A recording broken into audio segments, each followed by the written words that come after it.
Mussalihat wassalatu wassalamu ala sayyidina Muhammadinil mursal bil ayatil bayyinat wa ala alihi wa ashabihi wa tabi'in ila yaumil muhasabat anil hasanati was sayyiat sab'at. Faqad qala Allah ta'ala fi kitabihil karim wa huwa asdaqul qailin.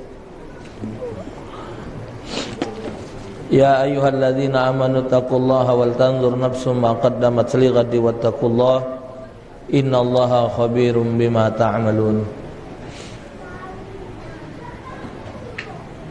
Wala takunu kalladzina nasullaha fa ansahum anfusahum ulaika humul fasiqun. La yastawi ashabun nari wa ashabul jannah, ashabul jannati humul faizun. Wa qala an-nabiy sallallahu alaihi wasallam ad-dunya mazra'atul akhirah, sadaqallahu wa rasuluh. Para alim ulama yang dimuliakan oleh Allah yang saya hormati, para pemuka masyarakat, hadirin wal hadirat, jajaran pengurus dan jamaah Masjid Al-Basyariyah, hadirin wal hadirat rahimakumullah. Segala puji dan syukur kehadiran Allah. Salawat seiring salam kita haturkan kehadiran junjungan agung Nabi besar Muhammad sallallahu alaihi wasallam beserta keluarga dan para sahabat beliau sekalian. Dengan izin Allah, alhamdulillah, malam ini kita ditemukan oleh Allah dalam keadaan sehat walafiat. Semoga semua nikmat yang Allah karuniakan kepada kita dapat menjadi jembatan untuk menuju kebahagiaan kelak di hadapan Allah. Amin ya rabbal alamin. Bapak Ibu sekalian saya hormati, Allah Subhanahu wa taala memperingatkan kita dalam Al-Qur'an, salah satunya dalam surah Al-Hasyr. Allah menyatakan, ya ayyuhalladzina amanu taqullaha wal tanzur nafsum ma qaddamat lighad. Wahai orang-orang yang beriman, bertakwalah kalian kepada Allah. Wal tanzur nafsum ma qaddamat lighad, dan pikirkanlah diri kalian apa yang telah kalian persiapkan untuk diri kalian masing-masing, ma qaddamat lighad, untuk waktu besok. Kata ulama, apa yang telah kau siapkan untuk hari kiamat. Nabi ditanya oleh sahabat, mata sa'ah, ya Rasulullah, kapan hari kiamat? Berulang-ulang sahabat itu bertanya kepada Rasulullah, kapan datangnya hari kiamat? Nabi balik berjawab kepada dia, uji Nabi, kalau dia datang, apa yang kau siapkan untuknya? Jadi maksud Nabi itu, tidak usah diperkiamat, yang penting dia datang tu kau ada gawaan. Sama dengan kita tahu mati itu pasti. Tak usah kita mikir ke kapan kita mati. Kaget mati dewek. Cuman fikir kembali apa yang bakal kita gawak mati. Yang itu yang dipikirkan. Kata Imam Hasan Basri, jangan kalian tangisi barang yang pasti, tangisilah diri kalian, dia datang tapi kamu belum siap diri. Jadi yang dipikir itu apa yang sudah kita siap ke. Sama dengan kita nak berangkat, Pak, siap kelah paspor, siap kelah visa, siap kelah tiket. Ujung berangkat berdenyit, berangkat laju. Tapi kalau ujung berangkat paspor belum ada, tiket nak ganti, kira-kira apalah Bapak yang bakal kita persiap ke. Kalau malaikat maut datang menjemput kita, kan tidak ada pernah malaikat maut itu datang ngagai dokin. Datang ngagai, balik dah benar. Belum pernah tercatat dalam sejarah malaikat maut datang balik tidak bergawaan.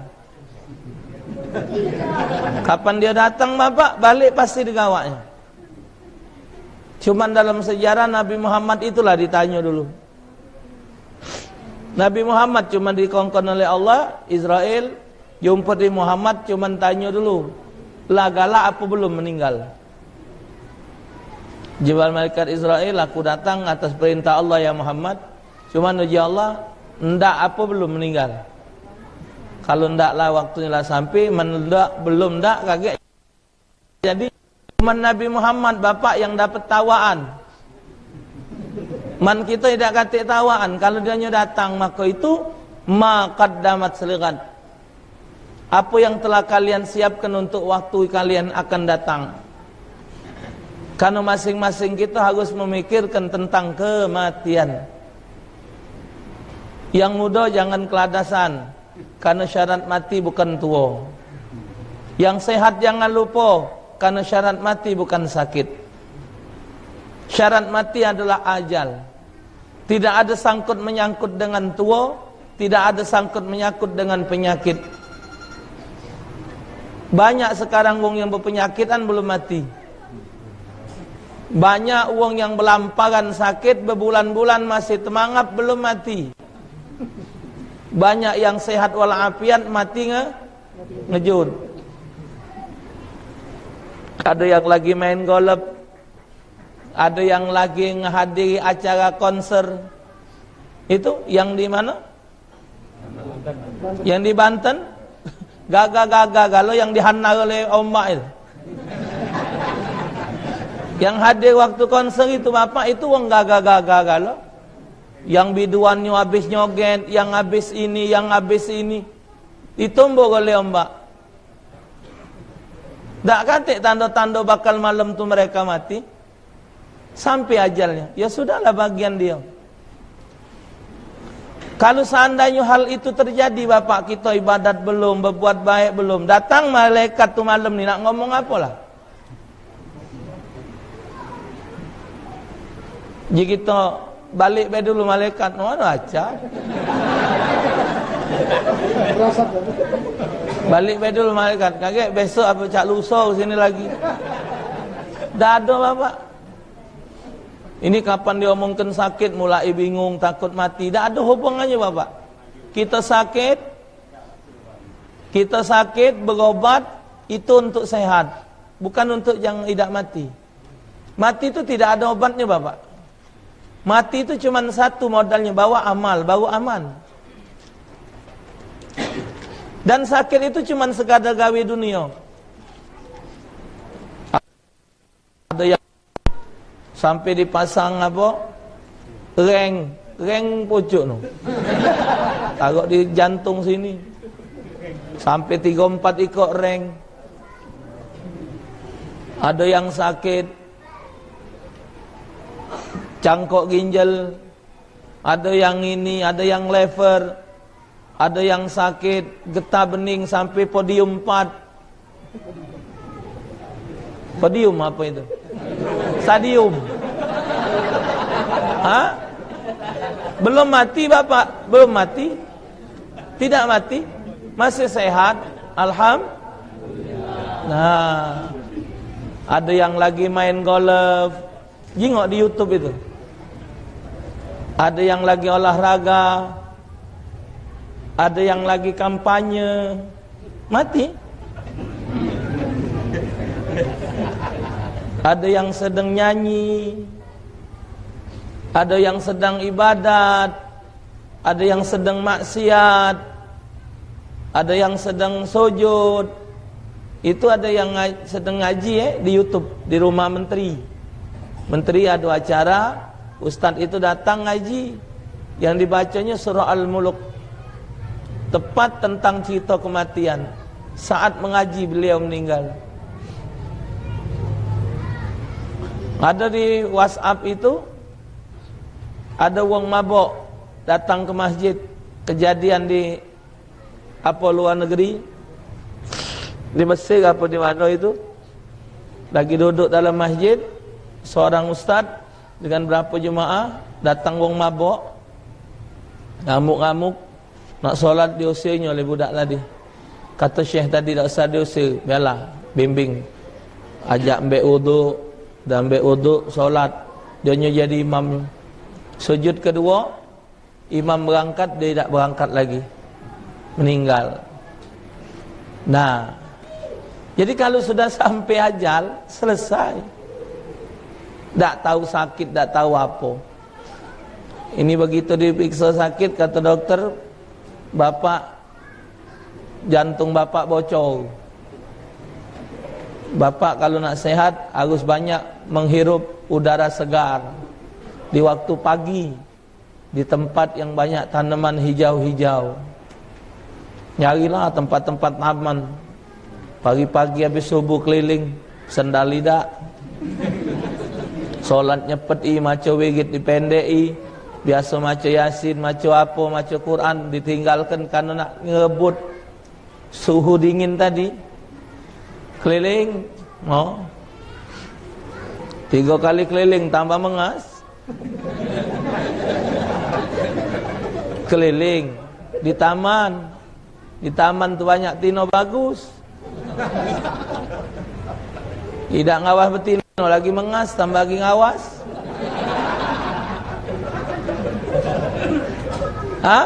Nah, jadi yang dipikir itu bapak, kalau dianya datang seketika itu, nah, apa yang harus kita persiapkan? Kalau kita benar sholat, lamun yang sujud. Kalau sholat dewean lama, taruhlah ini pakai makmum. No, uji makmum. Alak lamu sujud. Berangkat duluan batal, tidak berangkat mak mana cerita ini. Pan berangkat, nah belum, balik lagi. Pan dipagai, innalillahi wa inna ilaihi raji'un. Yo, tapi alhamdulillah bapak meninggal dalam keadaan ibadah. Ada yang lagi ceramah meninggal. Iya. Di YouTube itu ada yang cuman jarang.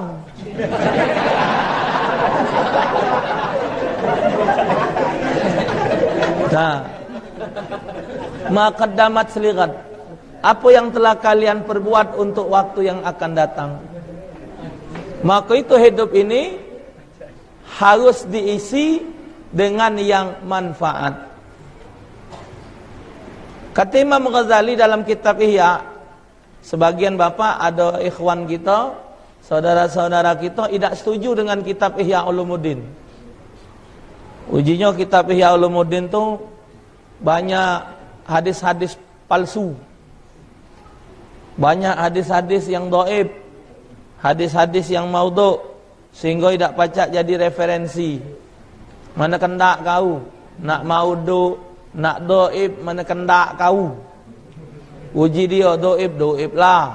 Uji dia tak bagus, kendak kau. Uji kau bagus, buatlah dewek kitab, tak? Kita ambil sisi positifnya baik. Kata Imam Ghazali, hidup di pojok dunia ini cuma ada 2 tujuan kita. Lain dari 2 di pojok dunia ini bukan gawe kita. Apa penting sekarang ini? Ya?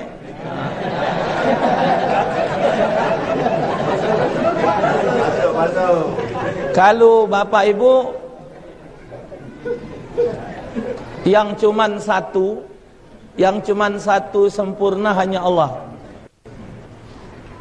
Yang satu tapi sempurna hanya Allah. Lain dari Allah tidak bisa satu itu sempurna. Harus dia ada 2. Bapak tahu dari mana pintar? Bapak tahu dari mana pintar? Karena ada yang bodoh. Siapa mengatakan kita bodoh? Kan ada yang pintar. Maka itu 2 itu penting. Nabi Adam di dalam syurga, kita tahu bapak berdasarkan hadis Nabi, syurga itu satu tempat yang penuh dengan kenikmatan. Lahum fiha fakihatun wa lahum ma yadda'un. Di dalam syurga tu tak katik kayu racuk. Di juru syurga tu bapak, bahannya dari emas, intan, berlian, zamrud, permata. Cagaknya dari berlian bapak. Dinding terbuat dari emas, pakaian dari sutra, semua makan makanan apa bayado. Tapi Nabi Adam di dalam syurga dewean. Nah, kesendek bawa batang besar.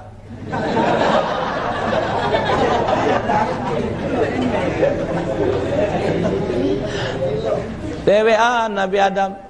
Tak lemak dewean. Akhirnya Allah kirim burung sepasang. Ada burung sepasang, burung lagi 2. Madai aku dewean. Diciptakanlah Ibunda Siti Hawa. Maka itu hidup itu 2 itu yang sempurna. Kalau tidak 2 bapak tidak akan sempurna. Iya. Kalau dia hanya 2, ada yang bodoh, ada yang pintar, baru nyebutnya pas. Ngerokok, kalau tangan sikok dah ajak, mesti 2. Ya. Nah, kalau tidak 2 bapak dah ajak. Biar main ini masih 2. Hah? Kalau sikok dah ajak. Nah, maka itu kata Imam Ghazali, duiko ini bapak, ini adalah nilai kesempurnaan seseorang di dunia. Apa? Tujuan kalian di dunia ini, tujuan manusia di dunia ini cuma 2. Pertama, nuntut ilmu. Kedua, beramal. Lain dari 2 iko ini bukan gawe manusia di dunia. Rezeki Allah yang ngatur, jodoh Allah yang netapkan, balak sudah menjadi ketetapan Allah, maut tinggal kita nerima. Rezeki, balak, jodoh, maut di tangan Allah. Kalau 4 iko ini kita yang ngatur, 4 iko ini kita yang ngatur, kacau bapak. Rezeki kita yang ngatur, tak galak kita hidup sarung. Kalau rezeki kita yang ngatur, masjid ini selesai bapak kita dewean. Kalau rezeki ini kita yang ngatur, kita tak mau punya harta yang seperti saat ini. Tapi kalau rezeki Allah yang ngatur, kita nerima we. Allahu yabsutur rizqa liman yasha wa yaqdirulah. Allah yang membagi rezeki dan Allah tahu kadar kebutuhan masing-masing. Pasti dapat rezeki, cuman bedanya nasib. Semua kita dapat nikmat Allah, wa ma bikum min nikmatin fa minallah. Dan apa saja yang ada pada kamu semua itu datang dari Allah. Cuman bedanya nasib. Contoh, kalau kita pergi kondangan ngembek sop, waktu kita ngembek sop di meja apa? Pelancisan, sampai kita ngembek sop, wong ngembek sop dapat daging, ngembek sop ada ayamnya, ada isinya. Giliran kita kapan nyedok kentang. Kapan kabak kubek, nyari isinya. Habis. Telok puyuh kati, daging kati, tinggal wortel, makaroni, kentang. Tekubek-kubek. Uji kawan belakang maju mang, nunggu mamang bang. Begitu kita ngembek, dapat kentang, dapat wortel, kita maju, panitia datang bapak, nambahi. Bapak ibu, tadi yang ngembek sop dapat daging, rasanya sop. Yang tadi ngambek sop cuma dapat kentang sama wortel, rasanya itulah nikmat Allah. Yang medaknya adalah nasib. Siapa yang pacak? Maka itu kata ulama ahlu tasawuf, tidak ada nikmat itu besar dan kecil. Semua nikmat itu besar. Karena apa? Sekecil-kecil nikmat kamu dah acak muatnya. Yang mana sebut nikmat kecil? Yang mana nikmat kecil itu yang mana? Coba yang nikmat kecil itu yang mana? Nah, tangan kita ni, baca bergerak ini. Nak kita sebut nikmat apa ni? Nah, tunjuk ni Ben, sikok. Nah, baca bergerak bapak. Ya? Yeah? Coba kalau Allah jadikan ini terkengkeng. Nah, nak ngomong apa? Nak ngomong apa? Ini nikmat bapak. Nak kita anggap ini nikmat kecil? Ya, acak. Maka itu nikmat, kata menurut ulama ahlu tasawuf, tidak ada nikmat itu nikmat besar, nikmat kecil. Nikmat besar galau. Tidak ada dosa kecil, dosa besar galau. Ulama ahlu tasawuf tidak mau memandang dosa itu kecil. Selagi dia maksiat kepada Allah, dosa besar.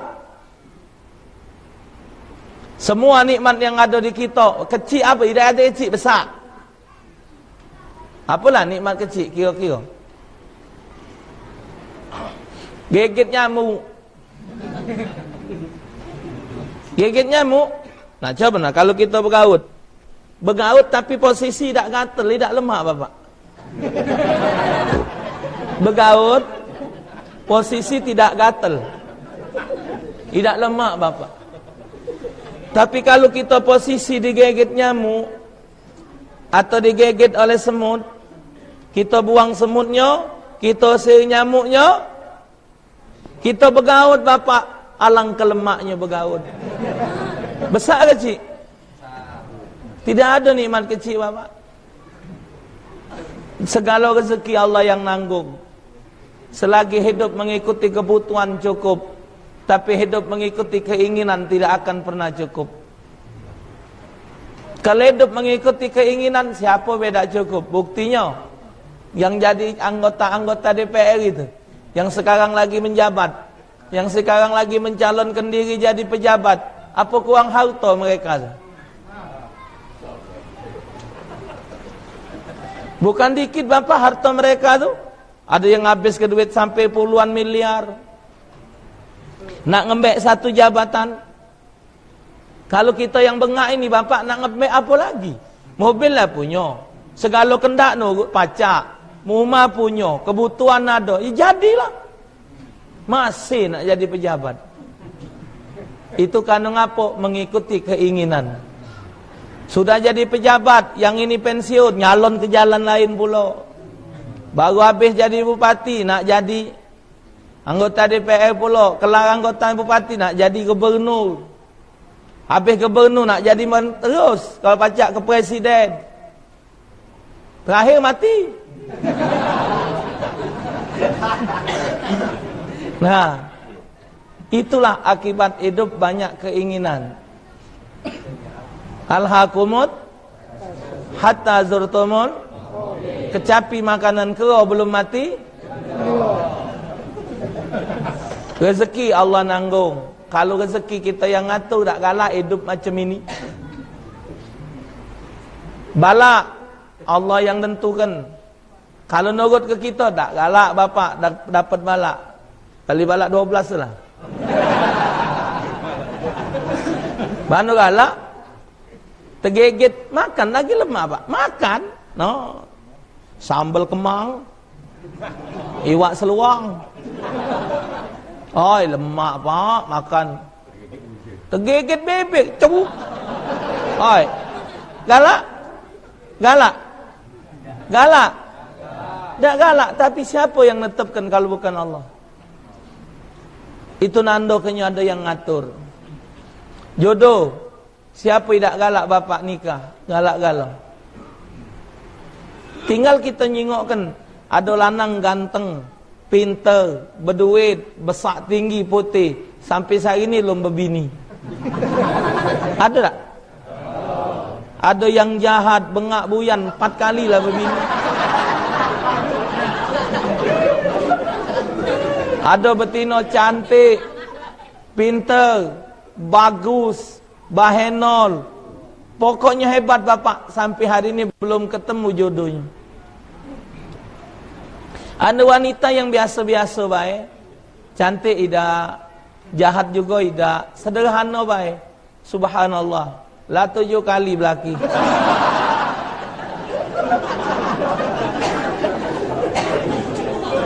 Ha? Semua itu aturan Allah. Yang terakhir Bapak, maut. Siapa yang galak mati gancang? Dah ada Bapak. Bahkan sampai usia yang begitu tua pun masih mereka minta dengan Allah. Ya Allah ya Tuhanku, panjangkanlah umurku supaya aku dapat berjumpa dengan anak-anakku ya Allah. Saat ini mereka sedang belajar sekolah ya Allah. Jumpakan aku dengan mereka sampai mereka menjadi sarjana. Tak pula banyak Pak pintaan mereka. Panjang sampaikan usia melihat anak-anak sarjana. Anaknya 8. Siko anak kuliah 4 tahun. Kali 8. Payolah sudah dikabulkan oleh Allah. Alhamdulillah ya Allah, Kau sampaikan doaku. Ya Rabb, jangan Kau matikan aku ya Allah sebelum aku berjumpa dengan anak-anakku. Mereka membentuk. Berarti nak nganten ke ini? 8 ini. Kalau 2 tahun sih kok 16 tahun. Payolah sudah dikabulkan Allah. Ya Allah ya Tuhanku,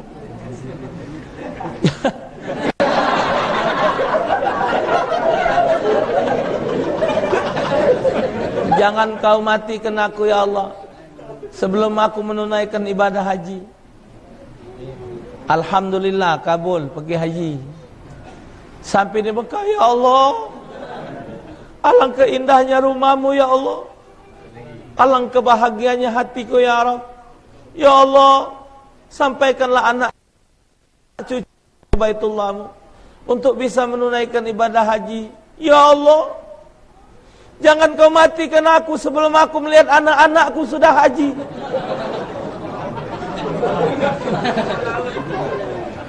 Malaikat akhirnya nanya Pak, tepaknya bau mamang tu, nak mati ya tidak kan?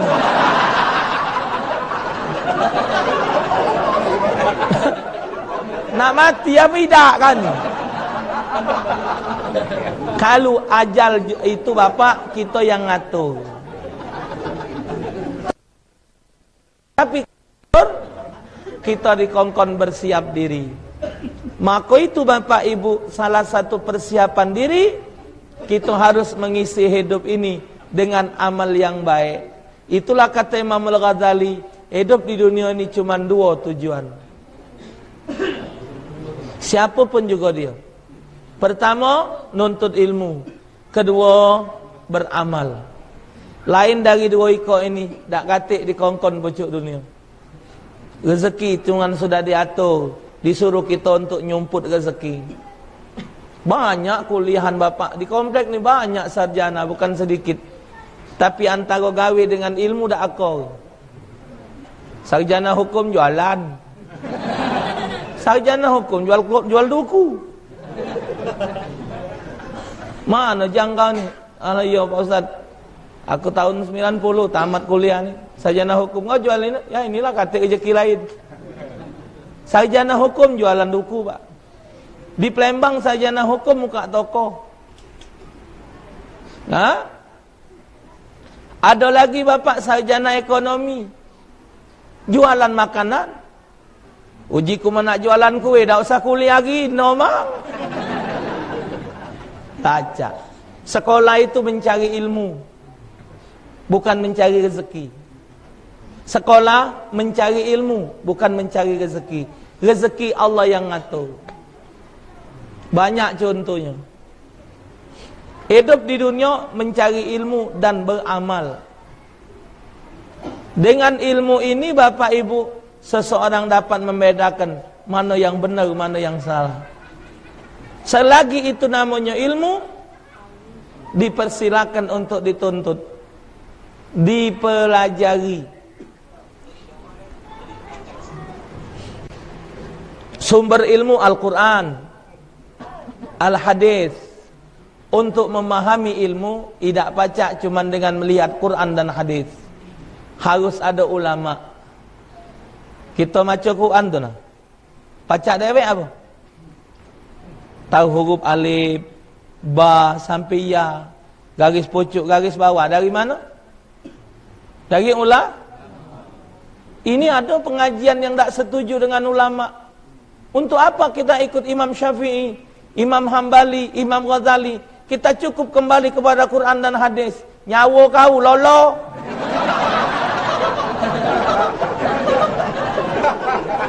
Mana nak memahaminya kalau kata ulama? Mak mana kita nak maca selamat datang? Kalau tak kata guru yang ngajari, ini huruf S, ini huruf E, ini huruf L, ini huruf A. Ulama yang ngajari kita. Bapak tahu siapa guru Nabi Muhammad? Malaikat Jibril. Malaikat Jibril dapat dari Allah ke malaikat Jibril, dari malaikat Jibril ngajar ke Nabi Muhammad. Itu nunjuknya hidup itu harus punya guru. Nabi Muhammad tu ada gurunya, Jibril. Kita juga nak memahami agama perlu pakai guru. Itulah ulama. Ini nak memahami hadis, nogot di otak dia dewek. Nak memahami Al-Quran, nogot pemengertian dia dewek. Dah baca. Kita siapa? Kita ni siapa? Berapa ikut apal hadis? Imam Sayuti 250,000 hadis. Dia hafal ni bapak. Dia hafal Imam Sayuti 250,000 hadis. Itu di otak bapak. Dia hafal. Ini banyak ngaku kiai, ngaku ustaz, ilmunya di laptop. Laptop tutup habis hadisnya.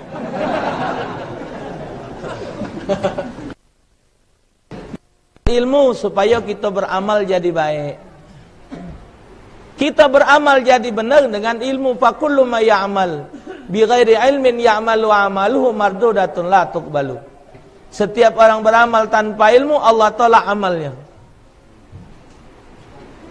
Nih sekarang bapak, lapangan kita beramal banyak.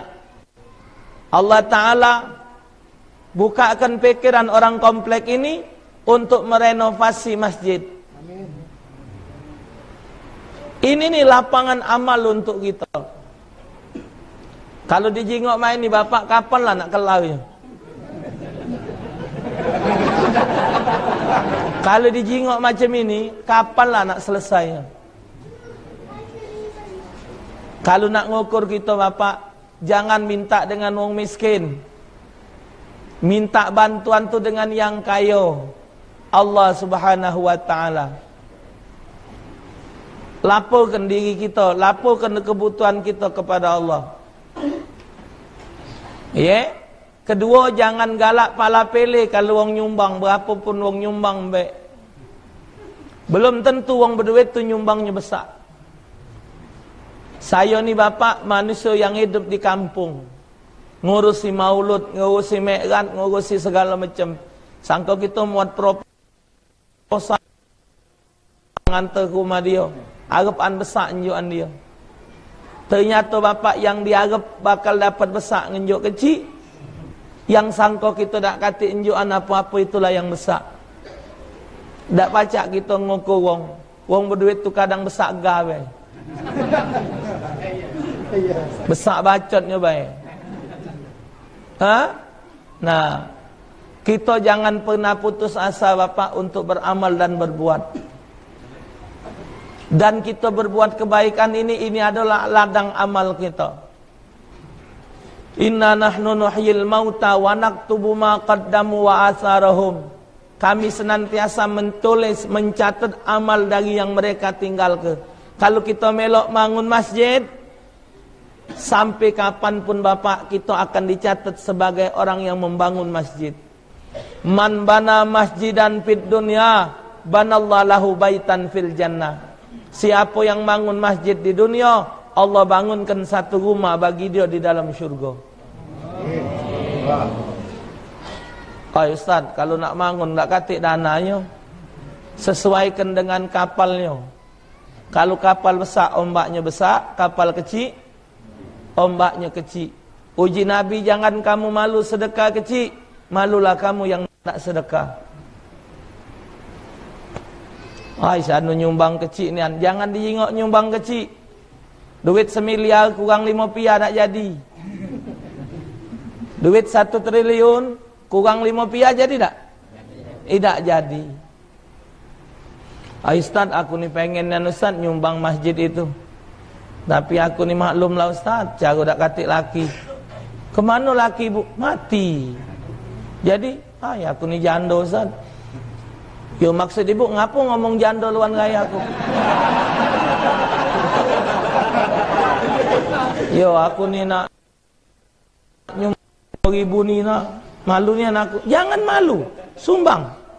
5.000 kalau dijadikan batu boleh berapa? Boleh 10 bapak. Karena sikok batu 5 kah? Dendeng, kalau kurang batu 10 bapak, tidak jadi. Dendeng tidak akan tertutup kalau kurang 1 batu. Hebat apapun bangunan, kalau batunya kurang sikok masih tebok itu. Masih bolong. Mbek batu jando tadi tempek kan?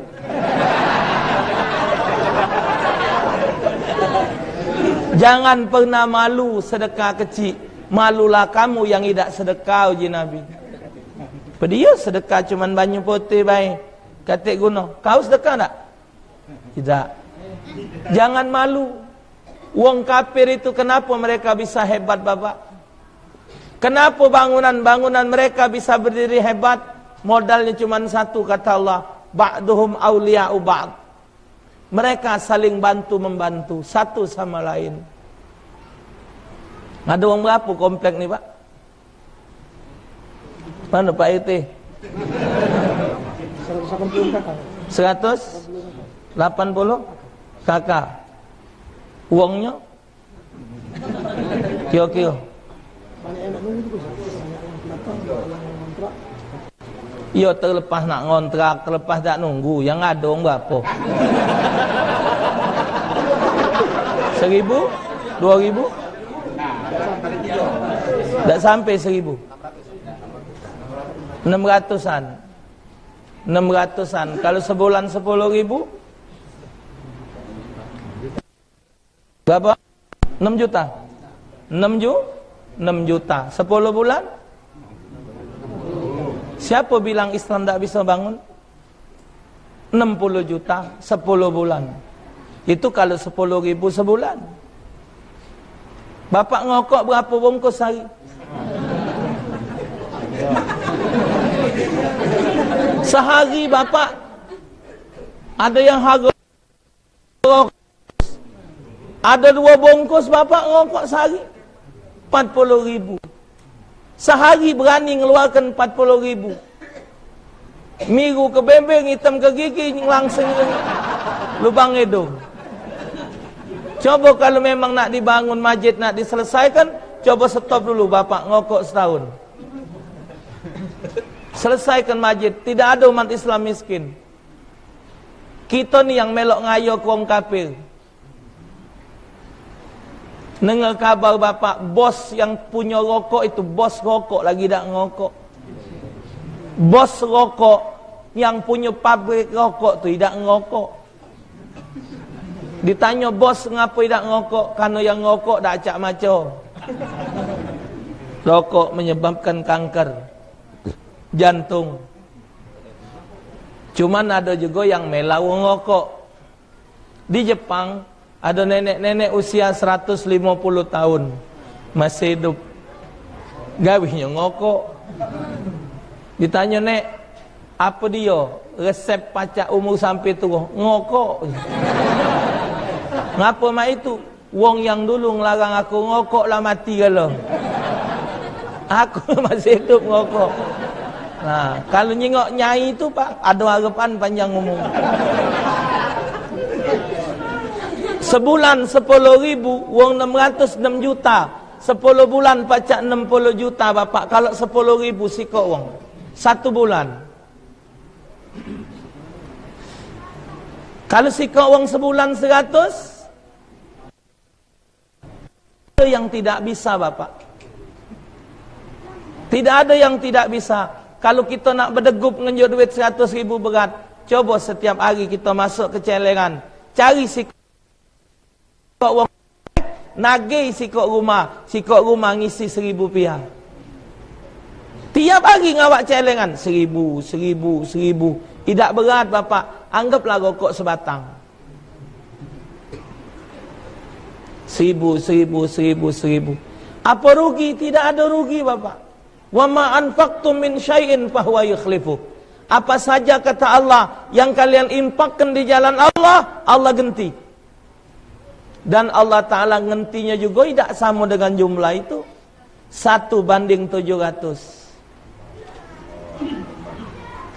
Masalul ladzina yunfiquna amwalahum fi sabilillah sab'a sanabila fi kulli sumbulatin mi'atu habba wallahu yudha'ifu liman yasha wallahu wasi'un alim. 1:700. Yang nyanyi ke Quran ni Allah. Innallaha la yukhliful. Sesungguhnya Allah tidak pernah ngelebos. Allah tak pernah ngelebos. Allah tak pernah ingkar janji. Yang Allah janjikan pasti akan Allah tunaikan. Ngapo kita ni malas berbuat baik? Ngapo selalu berbuat jahat? Jawabnya cuma sikok. Sama-sama belum nyengok hasilnya. Berbuat baik belum nyengok hasil, berbuat jahat belum nyengok akibat. Coba kalau kita nak salat langsung dempang kena tabuk, berhenti pak. Empang, ai. Wah.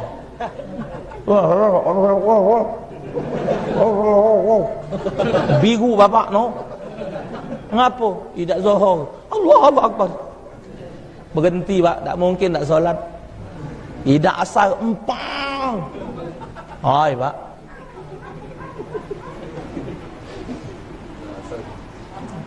Nyingok yang haram langsung kena cucuk mata. Nyingok video, filem-filem porno. Noh, kenapa ngelap-ngelap ni mata?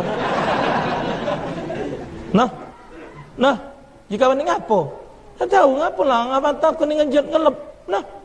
Nah ada jingan. Ngapa kan ni? Aku nyingok filem ini nah. Kawan yang pula nyingok, nak gelap pula.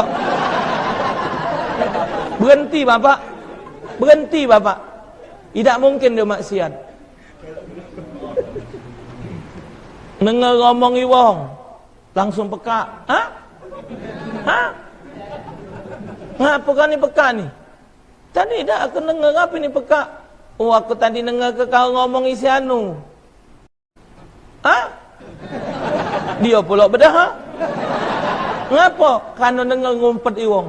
Berhenti bapak.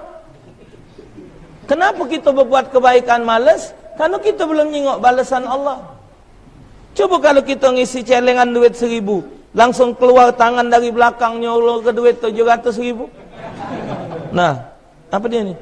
Kau kan ngisi 1.000.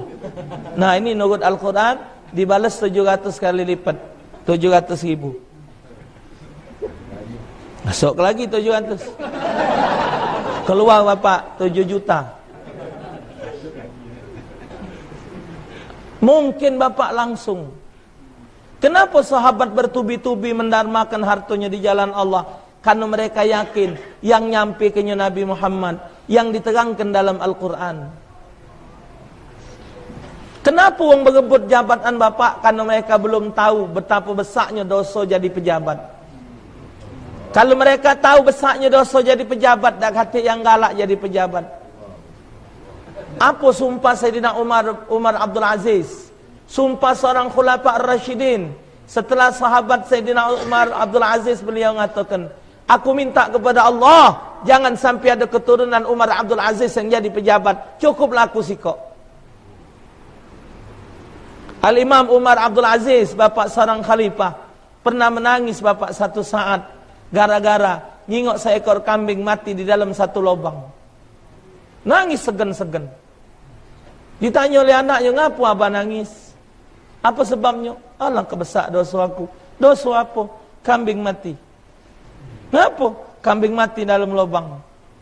"Ngapa?" "Berarti zaman aku berkuasa, ada jalan yang jahat mengakibatkan matinya seekor kambing." Pak, kambing mati di dalam lubang di dalam masa Khalifah Umar Abdul Aziz. Ini tebuk galau.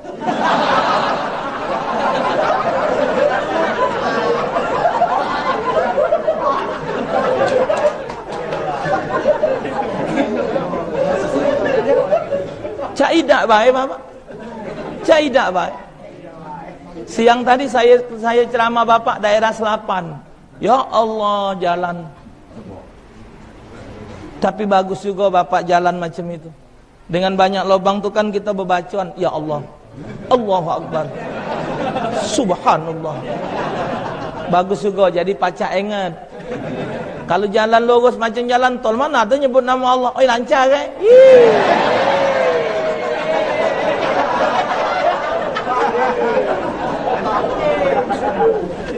Saya Pak, Alhamdulillah, ada juga ngisi ceramah di Bangka, di Jambi. Ya Allah, jalan mung bagus-bagus kan Pak. Ke Muago Bungo, ke Tebo, bagus-bagus yang jalan mung. Di Bangka itu Bapak, jalan-jalan kecil lagi bagus. Padahal mobil-mobil besar banyak juga. Entah di Palembang teko Kopca lagi ngelongso Bapak. Itu di Palembang sekarang ada musim 4 Pak, Palembang. Bakal ada musim 5. Oh hebat Bapak, Palembang sudah 5 musinya. Jembatan Ampera itu tahun berapa Mang dibangun? 60? Tahun 64. Tahun 64 Bapak belum banyak wong Palembang punya mobil. Banyak tak? Tahun 64. Belum banyak Pak. Tapi berapa lebarnya Ampera itu? 20 meteran lebih mungkin Bapak, lebar jalan itu. Dibangun oleh Jepang pada masa masih sepi mobil. Ini mobil lagi kau muat jalan kecil itu. Coba sekalian bangun jalan besar kelah. Dananya ada, ini kan ispetuk tu. Make dana BPJS, make dana haji, besar ilah. Ya Allah, ya Tuhanku, hati-hati Bapak. Nah, hidup ini nak ditata dengan amal. Jangan pernah kita susah Bapak. Kenapa orang itu bermaksiat? Karena mereka belum tahu akibat dari maksiat. Jangan takut Bapak, syurga itu murah nian Pak. Masuk syurga itu murah, tidak katik modal. Modal masuk syurga itu cuman murah nian. Masuk neraka yang mahal. Nak pergi ke diskotik, mahal. Main wanita pelacur Bapak, mahal 80 juta.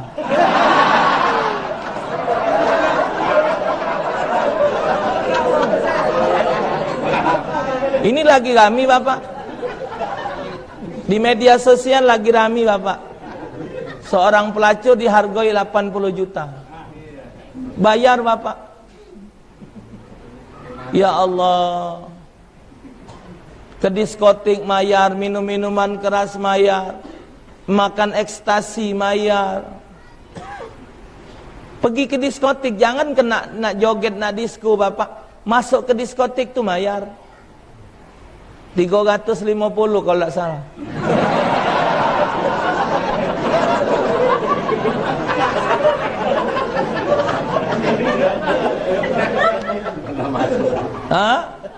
Daftar harga host apa pelacur Bapak, ada yang ratusan juta, ada puluhan juta, ada ratusan ribu.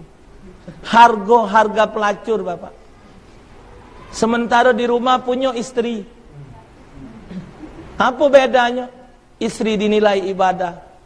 Berhubungan badan dengan istri nilainya pahala. Yang itu maksiat. Idza ra'aitumun nisaa fa'ajabathu falyati ila ahliha fa inna bud'atan wahidah. Jikalau kalian laki-laki memandang wanita yang lain mendatangkan syahwat, falyati ila ahliha, datangilah istrinya. Fa inna bud'atan wahidah. Wanita itu diciptakan Allah dengan satu bentuk. Tapi kenapa bapak orang maksiat? Karena kita punya satu bapak namanya syaitan iblis. Dengan betino nyingok mahab, lanang nyingok bini wong bukan main bapak nafsunya. Nyingok betino nak megang, kepengen nak meluk, kepengen nak mencium. Betino nyingok lanang, lanang nyingok betino, begitu juga bapak. Ketika sudah nikah, sudah dijadikan istri, ay, tekapa-kapa barang. Kapan diparai nyepak pula? Ya.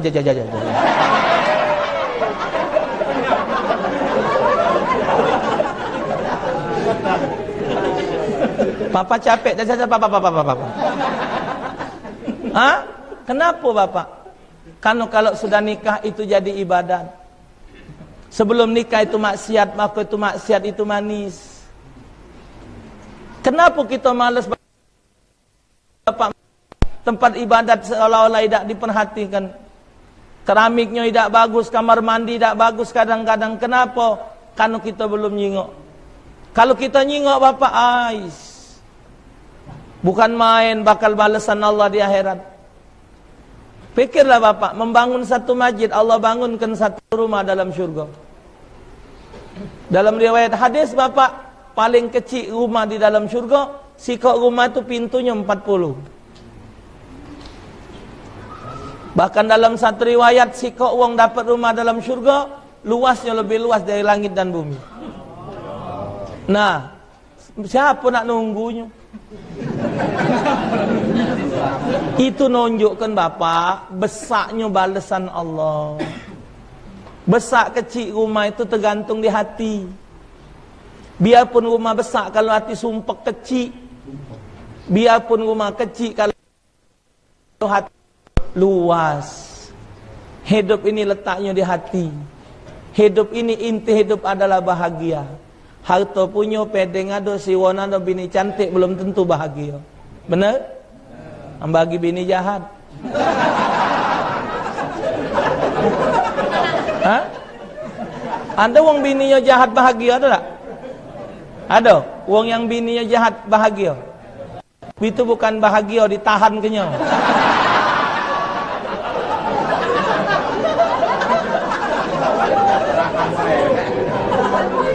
Tengok bapak, rumah-rumah komplek macam ini, maaf ngomong kecil bapak, tapi bapak nunggunya bahagia. Bahkan bapak mungkin kata beliau tadi ada yang ngontrak di sini. Padahal ngontrak tuh pak siang malam mikirkan bayaran kontrak. Tapi pacak bahagia bapak, letaknya tuh di hati. Kiai Agus Salim bapak rumahnya kecil dalam sejarah. Nak disuruh pindah oleh Presiden Soekarno, Kiai Agus Salim tidak galak. Uji Kiai Agus Salim biarlah. Jadilah rumah yang ada ini. Bahkan ya Allah bapak, apa kata Kiai Agus Salim? Kalau kita kepengen banyak punya rumah, galak-galak nyetel rumah. Rumah tu disetel. Biarlah rumah tu segi 4, cuman setelannya dirubah. Minggu ini kursi di sudut kanan, minggu depan kursi pindah ke sudut kiri. Dengan perpindahan barang itu bapak akan merubah suasana di rumah. Cukup satu rumah, tapi suasananya itu kata Kiai Agus Salim. Itu bapak yang akan Allah balaskan di akhirat. Nah, jadi kita tidak perlu gino nak minta bantuan pemerintah, tak perlu. Cukup kita ngadepi. Nah, begoyo. Dan uang yang kita keluarkan untuk gawe baik ini tidak do akan hilang bapak. Bahkan kata ulama, setiap orang yang memberi kebantuan itu boleh diumumkan. Hadirin sidang Jumat yang berbahagia, dana yang didapatkan dalam pembangunan Masjid Al-Basyariah untuk Jumat ini berjumlah, sumbangan dari bapak itu sekian, bapak itu sekian. Nah umumkan, kata ulama boleh. Untuk apa? untuk memotivasi, memacu orang untuk berbuat, membantu. Si anu semen 5 sak, dia unjuk 5, madai aku 5, 10. No, dia 10, aku 15. Yang bapak itu, madai idenya tu cuman pegawai guru 15. Aku punya pensiunan, punya mobil, punya siwan 15, 30. Boleh pak? Pastabikul berlomba-lomba dalam kebaikan, dianjurkan oleh agama. No, bapak itu 30, aku unjuk 50. Tapi pembangunan tidak jadi pak, semen galau.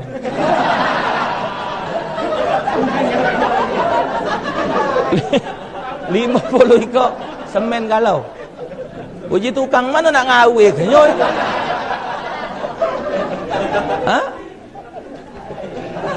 Jangan pernah takut Bapak Ibu.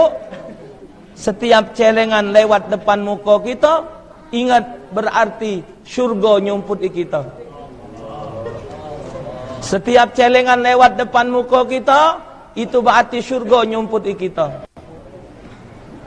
Ibu yang punya emas, dermakanlah harta di jalan Allah. Bapak yang punya gaji, sisipkan untuk di jalan Allah Subhanahu wa taala. Jangan sampai hidup ini tidak diisi dengan kebaikan. Membedakan kita dengan hewan adalah amal. Yauma yandurul mar'u ma qaddamat siyadah wa yaqulul kafiru ya laitani kuntu. Setiap manusia akan melihat hasil perbuatan mereka. Di padang mahsyar akan Allah bukakan TV-nya. Kita akan tengok apa hasil perbuatan kita. Qala al-kafiru ya laitani kuntu turaba. Orang kafir ngomong, wahai celaka diriku, kalau tahu bakal kena azab macam ini, biarlah aku jadi tanah baik. Nah, maka itu bapak jangan sampai kita salah kip kaprah. Kita masuk syurga bapak mudah nian amalnya. Baca subhanallah walhamdulillah wala ilaha illallah wallahu akbar. Berapa menit? Lamulah bapak makan kuih deh macam itu. Makan kuih lah 5 kali ngegit pak, lo mancung-mancung. Aku maco itulah selesai. Nah, ya.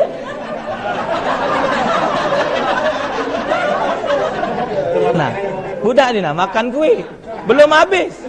Akulah selesai maca tasbih. Subhanallah, alhamdulillah, wala ilaha illallah. Maco itu 1 kali kata Nabi, tumbuh 1 pohon di dalam syurga. Maco sekali mayal. Tidak mayal. Kue beli. Oh ya Allah. Allahumma salli ala Sayyidina Muhammad wa ala ali Sayyidina Muhammad. Maca salawat sekali bapak, 70.000 malaikat mendoakan kita sampai hari kiamat. Maca salawat sekali. Qala Jibril, ma min ahadin min ummatik shalla alaika illa sallat alaihi sabina alam mal yastaghfir la yaumil qiyamah. Kata Jibril, ya Muhammad, tidaklah dari salah seorang umatmu yang membaca salawat kepadamu 1 kali kecuali 70.000 malaikat memohonkan ampun untuk dia sampai hari kiamat. Allahumma salli ala Sayyidina Muhammad wa ala ali Sayyidina. 70.000 malaikat doakan kita sampai hari kiamat. Berapa menit? Subhanallah wa bihamdihi subhanallahil azim. Kalimatan khafifatan ala lisan, saqilatan fil mizan, habibatan indar rahman. Subhanallah wa bihamdihi subhanallahil azim. 1 kalimat kata Nabi diucapkan mudah di lidah, ditimbang di akhirat kaget berat. Allah senang dengar kalimat itu. Subhanallah wa bihamdihi subhanallahil azim. Cuman macam kalimat bakal berat di akhirat. Berapa menit baca? Subhanallah wa bihamdihi subhanallahil. Berapa hari macanya? Berapa hari macanya? Semenit. Tak sampai. Pahalanya bapak sebesar itu. Subhanallah wa bihamdihi adada khalqihi wa ridha nafsihi wa zinata arsyihi wa midada kalimati. Maca kalimat itu satu kali memenuhi pahala langit dan bumi. Maca suratul Ikhlas satu kali sepertiga Al-Quran. Maca surah Yasin satu kali sama dengan khatam 10 Al-Quran. Maca surah At-Takasur satu kali sama dengan 1000 maca ayat Al-Quran. Maca surah Al-Zalzalah satu kali sama dengan khatam 1 kali Al-Quran. Separuh Al-Quran. Al-Zalzalah 1 kali, Pak. Berapa menit macanya dengar dan tidak bayaran. Minum bir, maya, jiku tadi, diskotik, maya. Maksiat galau bapak, jadi masuk neraka. Masuk syurga tu tidak mahal bapak. Asal kita galak ngerjakannya. Tu kenapa orang berbuat kebaikan malas? Karena belum nyingok balasan pahalanya. Kenapa orang itu bermaksiat? Karena belum nyingok akibat dari maksiat itu. Kenapa sahabat berbuat kebaikan? Karena mereka memandang dengan keyakinan. Yang ngomong ini Nabi, yang nyelaskannya ada dalam Al-Quran. Kenapa mereka bermaksiat? Karena mereka yakin semua maksiat dan perbuatan baik dibalas oleh Allah Subhanahu wa ta'ala. Jadi oleh karena itu bapak, mari kita fastabiqul khairat, berlomba-lomba dalam kebaikan. Kita ibadat Allah tidak untung, kita maksiat Allah tidak rugi. Untung dan rugi ada pada diri kita masing-masing. Kita ibadat Allah tetap Allah, kita maksiat Allah tetap Allah. Kita maksiat Allah tidak rugi. Apa Allah rugi? Tidak. Kita ibadat Allah untung? Tidak. Allah nyadikan syurga bukan untuk Allah. Allah nyadikan kenikmatan syurga Allah tidak untuk Allah. Allah nyadikan neraka, Allah Subhanahu wa ta'ala nyadikan neraka bagi orang yang ahli maksiat. Wong masuk jero neraka tu ada cuma wong dua, tidak banyak. Satu wong kafir, kedua wong maksiat. Wong kafir, wong syirik masuk syurga tak semetuan bapak. Jadi pun tung api neraka waquduhan nas wal hijarah. Bahan bakarnya manusia dan batu. Menurut ahli tafsir, batu itu wong kafir. An-nas itu manusia. Manusia masuk jero neraka macam-macam, tergantung levelnya. Ada yang diazab 1000 tahun, ada yang diazab 500.000 tahun, ada yang diazab 1.000.000 tahun, tergantung maksiat dia. Paling cepat matu dari jero neraka kata Allah Haddad, paling cepat matu dari jero neraka, paling cepat akibat dosa paling kecil diazab di jero neraka 500.000 tahun. Berejolah satu hari bapak 50.000 tahun satu hari. Maka itu wajar Nabi setiap hari minta ampun kepada Allah sehari 100 kali. Maka itu bapak, kalau ada persiapan untuk masjid seperti ini, cepat-cepat ikutlah beramal. Dengan amal yang kita lekatkan duit kita di masjid dan mushola, itu akan mengikis dosa dan kesalahan kita. Semoga kita dapat mengisi kehidupan ini.